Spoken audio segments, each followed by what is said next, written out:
30 years ago today, KLAS aired a live interview with an anonymous man who made some really astonishing claims. He alleged that the U.S. military was secretly studying alien technology out in the Nevada desert near a base that is now very well known all over the world, Area 51.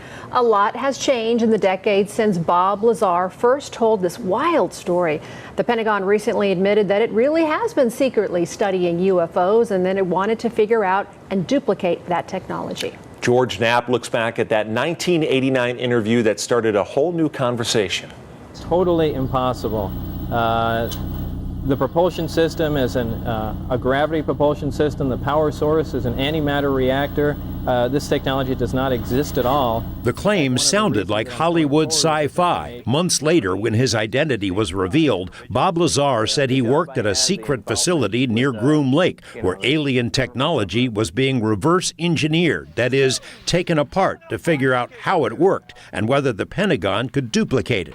This is the simple drawing he made at the time. Here now, I had access and was permitted to view and look at the operation of this main level with the gravity amplifiers and the level below. The premise seems less preposterous now. In a new documentary about Lazar, he describes in detail the spacecraft he worked on 30 years ago.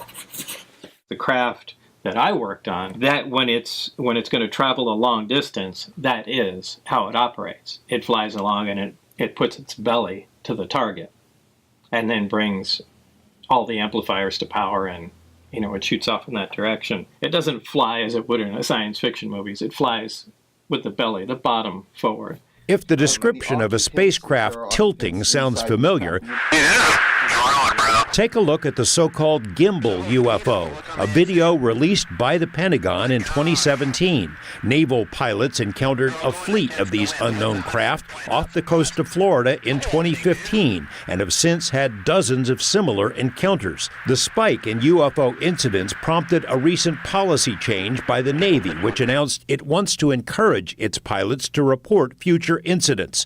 Pentagon officials reluctantly admitted to the New York Times 17 months ago that the military has secretly studied UFO incidents, in part so it might figure out the technology. In the gimbal video, there's a mechanistic turn against the wind without deceleration. So we have a craft without rotors, without heat signatures, without plumes, without tail fins, and certainly no tail number, moving in a way that is counterintuitive to our own aeronautics. When Bob saw that, he came to the conclusion this has to be a gravity-propelled craft. It's rotated. That it does mimic exactly the propulsion system that Bob Lazar described. This story is extraordinary. Jeremy Corbell directed the Lazar documentary, but he also broke the story about another now famous UFO incident, the 2004 Tic Tac encounter. The Navy pilot who engaged the Tic Tac, Black Aces commander Dave Fravor, has said he doesn't believe the astonishing craft was made on Earth, that the propulsion might be anti-gravity. When Lazar was shown the Tic Tac video for the first time, it immediately reminded him of the Sport model, his name for the craft stashed in the desert. There's no question in my mind. I mean, I'm virtually certain that's the way the craft operated, and that uses close to or the exact same propulsion system.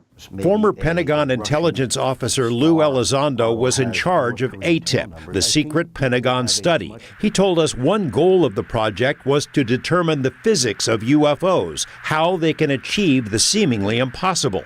The military came to believe the craft relied on special metamaterials, stuff that can't be made with known technology. Lazar made similar claims decades ago and was ridiculed. Now the Pentagon is on the same page. Where the study of UFOs did not end in 1969 with Project Blue Book. In fact, that was a lie, and it is now an admitted lie by our own Pentagon. We are living in a world where it is understood that there are craft technologically advanced from unknown origin that are performing maneuvers that far exceed anything of human technology.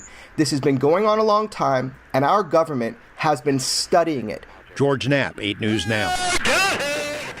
As always, we have posted additional links and resources connected to this story on our website, including news reports from our